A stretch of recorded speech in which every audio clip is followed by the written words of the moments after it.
Hey folks, another tutorial for you today going through how I paint a distressed leather look for a black leather coat. Looking at this sculpt from Ragecraft, a blind oracle design, and as you can see I primed it ahead of time with Vallejo's white airbrush primer. Using a wide brush, start off in a basic black base. In this case I'm using Citadel's Abaddon black, and as always a couple of thin layers and build up a solid colour. When highlighting a black base in a blue colourway, it can give a more cartoony finish, almost like the Batman 90s cartoons. If you want a more realistic look, I'd recommend going for a more grey based colourway. For leather, I really try and emphasise the weathered look by creating a grain effect, so feather a dark blue colour covering around 80% of the initial base. This will be the main highlight and will build from here. In this case I'm using a dark Reaper from Citadel for the first highlight.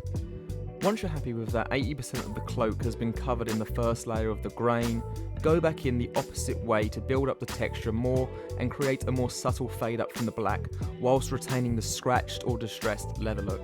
The next colour I used was Thunderhawk blue, another lighter shade of a stormy blue, and then this should cover around 30% of the model at the lightest areas, following the same method of going back and forth with thin lines to create that scratchy or distressed leather look.